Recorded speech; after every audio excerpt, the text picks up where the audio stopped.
Alright, I am Brandon with RPG Overviews, and in this video I'm going to be looking through Ultan's Door, issue number 3, part 2.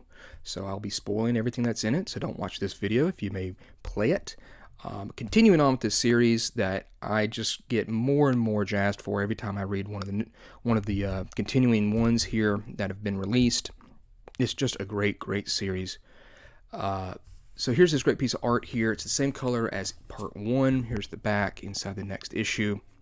And then we've got our little menu once again with some 3 factions that are in the Sanitarium of the Benefactors. And then we've got our Sanitarium encounters. We'll put that aside because we'll be talking about those in a little bit. So, of course, the cover pulls away, giving you the map, the Sanitarium of the Benefactors. It's a great map, hand-drawn, looks really good, easy to figure out. And then we've got our book. Credits are at page 28. And the first section we're going to come to is Maladies and Afflictions in Zion. Great piece of art here. And remember this kind of tapestry that she has in her hand, because I'll be talking a little bit about that. So very easy rules for disease. Pretty much you're going to make a saving throw versus poison whenever you become exposed to whatever disease it is. A fail means that you require the early stage of the disease. It has a rate of progression, and further save versus poisons must be made at the later stages. There's 2 different numbers that are listed. The first is for pretty much games that track by calendar time, and the second is for tracking more abstract of downtimes between adventures. That's very smart. Success remains at the current stage with the next save at a cumulative -1 penalty. Failure advances on to the next stage, of course. So you're going to have early, advanced, and terminal with mechanical and narrative effects for each one of them.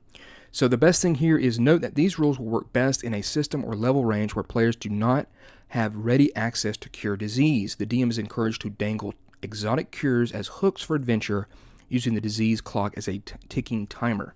Very smart. Use that in your games, in my opinion, if you want to have some really neat diseases and make them turn out to be full-blown adventures.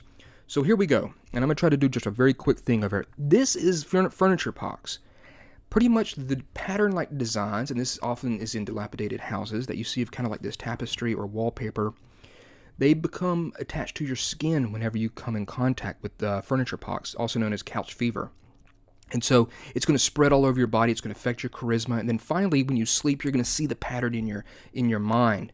And it's going to make you have difficulty memorizing spells, as well as providing -1 to all rolls. And now you are a carrier of the infection, and you can leave faint pattern prints wherever they touch. So just very creative diseases here. A lot of imagination went into this. This is Viden's disease. It's also called squids. Really quick, all it is these cats. They spread infected excrement into wardrobes, pantries, and toy chests as a biological weapon in their slow war with Zion's human usurpers. And what happens is your bones in your body pretty much turn into a cephalopod, into squid, octopus-looking tentacles tapering off at points. Your head transforms, and you finally die as you have the inability to breathe or eat. So that means obviously very bad. Candy arm, confectioner's dropsy. Pretty much this affects a bunch of bakers and stuff like that, and you can get it from cakes, candied meats, and stuff like that. Your body pretty much starts to turn into a dessert. Your arms and thighs swell. Your hair is replaced by filaments of crystallized sugar. As you advance, your mucus takes on the qualities of jam of a definite flavor. The tears are now taste like simple syrup and will harden into rock candy. In a pinch, the victim may harvest 1 ration per day from their secretions. Hilarious. But terminal, their skin begins to burst under pressure like an overripe peach, revealing jellied sweets, replacing muscles and internal organs. The victim usually dies from infection. Of course, they can be burst open by combat. And it says at this point, magical healing has no effect. Just incredible. Shadow blight. Here's one that I never would think that I would be saying, but this is a disease that affects your shadow. And you have to sit there and watch as your shadow has to deal with this terrible disease. The early stage is your shadow clutches its belly and is doubled over with pain. It limps and shuffles. It still may be able to be healed, but in the advanced form, the shadow edges turn a sickly white, working inward. So that's weird. And then finally, when the blight reaches the shadow's heart, it shrivels and dies, vanishing. Those who lose their shadow in this way cannot understand nuance and become dangerous zealots. They suffer -2 to reaction rolls when negotiating or parleying and are generally insufferable. So, just very smart. You've got these floral, I'm going to say buboes, the pansy plague. It pretty much has these wildflowers that originate from the chest over the heart. And you can see this person is afflicted by it. So you get like a small ring of colorful flowers blooms over the heart. The aroma is pleasing like honeysuckle, +1 charisma. Pleasant delirium, and of course you have to make a save versus poison at each session or suffer -1 to all rolls. As it happens, it just continuously starts to get bigger, and you start getting gorgeous fleshy flowers sprouting from your chest with an overwhelming aroma. Bees, hummingbirds, and butterflies flutter about you, and now you get into an euphoric delirium. Is now serious. On a failed save, you suffer -2 rolls. And then finally, terminal, the afflicted's body rapidly decomposes into a flower bed of extraordinary beauty. They are dead and may not be raised or resurrected. Then you have regal metamorphosis. This is in essence a crown that comes out from your skull, accompanied by increasingly jealous delusions of rightful authority. Since the disease spreads through friendship and acts of kindness, the affected become to believe that those who love and support them are rivals, usurpers, and false kings. So you start to sprout off these bone spurs off the top of your head that starts to look like a crown, even with what looks to be like jewels coming from them, like glass gems rising from the victim's brow. And you suffer from paranoia and delusions of grandeur. So just genius. You can see this guy here is afflicted with it. And then we're going to have the sanitarium of the benefactors, okay? So this is a place where these benefactors come down and they help these convalescents. That it's about 100 of them that are confined within the looming white walls of the sanitarium. They live according to the sanitarium's shifting hierarchies, waiting with dread the return of those who minister to their suffering. So these benefactors come down and administer to them, and they get their jollies off of taking care of these people. It says it's not a dungeon, but rather a settlement where characters might find temporary respite and crucial information to be drawn into factional conflicts. So in a 1 in 4 chance, the benefactors are currently visiting. So you've got a couple factions here. You've got the king's men, okay? And so the benefactors saw fit to delegate authority of the sanitarium to in their absence to Illuben, a former dancer suffering from regal metamorphosis. That's who this is here. And so he has taken on kind of the role of a king, and he has a bunch of goons with him. He thinks very highly of himself, and he'll let you know that. And then he's got some advisors. And one thing that's really neat is that a lot of these advisors and people and NPCs in this are afflicted with the various diseases that I talked about in the beginning of the video. So that's very interesting. You've got his normal thugs that go around as well. And then you've got the Mutual Aid Society. Pretty much some of them of the Sanitarium's lost souls have banded together using the last of their strength to shield one another from the benefactors' ministrations and the king's authority. They are a tight-lipped and mistrustful group amongst whom adversity was wrought grim resolve. Their ultimate goal is to escape and to win their way to safety. So you have someone that's in charge of it, Yulia. I'm not exactly sure how you say that. And she's got some people under her, like this guy here is a pastry chef who has the confectionary's dropsy. And then you have another person as well that's kind of under them. So a little bit of kind of like their henchmen, and then there's society members. And then you have the benefactors that come in. They're one of the 5 great guilds of Zion, serving Nulfex, the archon of privation and negation under the aspect of Ilmara the Giver. And so they seek out others as opportunities to harm themselves through generous self-sacrifice. And they confine the convalescents in the sanitarium so they may risk their own health and sanity, providing intimate therapies and much-needed forgiveness to the infected.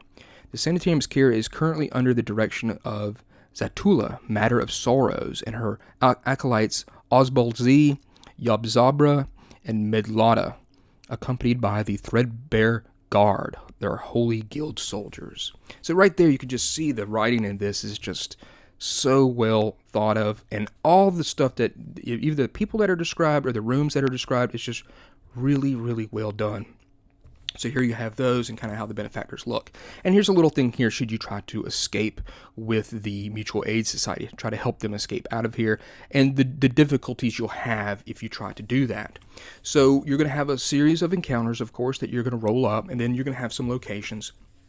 And the locations will be obviously of the sanitarium, such as right here, the gates, the public hall, which is found here, and so on. So you got the hovels where a lot of the people live. You got the Eucharist court here. That's where he kind of comes down, and the king does, as he likes to call himself, and kind of speak to the convalescents. You've got the barracks, you've got the study and soup kitchen, the guard tower, the fallen statue, and the hall of cures. And again, all these rooms are just, even with their small little paragraph or so, they're just so well written. And then you've got another little section called the Dam of the Lurid Toads. Now, this was referenced in some of the other books. A great map here of it. It's not extremely big, even though it's kind of like a faraway art of it. So it has the lurid toads. Their pale, clammy hide is speckled with pus-dripping carbuncles, fleshy sacs hanging to either side of pot-bellied stomachs, topped by heads like misshapen toads. So they wear jewelry fashioned from sewer trash and ill-fitted stained clothing ripped from the waterlogged corpses. So again, just every sentence in this is just really well done. But what's funny about these guys is that they have a sense of kind of like the way they speak to people is very interesting. I'll see if I can get to the part where it talks about how they speak. So they've got a dam, so they've dammed up some of the sewer river. And they've got a couple other sections here. Slime bubble area, the flooded caverns, the rocky shelf above, and then there are these huge tall doors. But they'll say stuff to you when they see you like, do you not trust the testimony of your own senses? Why, just look. Your vessel contains an embarrassment of riches. Do not display a pinched and miserly character. If you would barely meet the requirements of gratitude of the guests, the two of your passengers will suffice. Should you wish to go above and beyond, 3 would be an exemplary gift. So they talk very high, and that's very interesting to have like these pretty much nasty sewer toads that speak so highly, and with a bit of grace. It's just great. And of course, it's got all your stats down there that you want. And some of the art here, of course, is good. And they've given you some more points of interest on the sewer river. So we've already seen the catacombs of the Fleisch Guild, the ruins of the Inquisitor's Theater. You've got the Churning Gate, very interesting as well. It's pretty much a gate that doesn't let you through it. It will pretty much kill you if you do not have a certain key to get it.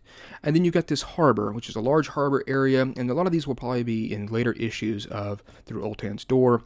And there's someone here. Their name is Captain Dwardosma, and they know a little bit about the Verdant Purveyor, which is the ship that is the pirate ship that has been terrorizing people in the sewer river. So more information there, and then there's the end of it right there. Man, it's one of those things where you just know that you're reading something that sometimes is a little bit too flowery for you. The words are a little bit too elegant, or you have to kind of look them up. They're old language words that aren't used. But this Through Ultan's Door has done such a good job at describing these areas with such a great feel to them, and it goes across all of these. Not one of them has been bad. They're all worth picking up. They're very creative. They're really thinking outside the box with some stuff. It feels like you're playing with a classy OSR product, something that is just of a higher grade across the board, whether it be the writing, the art, the way, of course, these physical editions look. This is kind of what the OSR is about when it comes to that higher level, in my opinion. Something that's truly artistic, not only in its art, but in its writing, and just really, really well done. So this is the last of the Ultan's Doors that I have. I do have an adventure to talk about in a further video, but I cannot say more good things about these books. They are fantastic. I give them my highest approval for someone to pick them up. You will not be disappointed in them if you're looking for something that's just really unique. Area, NPCs, creatures, maladies, attacks, NPCs, everything you can think about. These things have really got it going, and I think they're some of the best OSR products I've ever seen. So once again, thank you for watching this. I hope you've liked this series. We'll be telling you about the adventure down the road. And thank you to everybody that's been subscribing lately. Hope you look out for more of RPG freebie videos for some free and pay what you want products. But definitely check out these through Ultan Door fanzines if you want to explore this this world that's been created. I want more of it. I want a big book. I want amazing art, colored art. I want a lot more of it. So there it is, through Ultan's Door, issue number 3, part 2. Thank you for watching, and stay tuned for the next videos.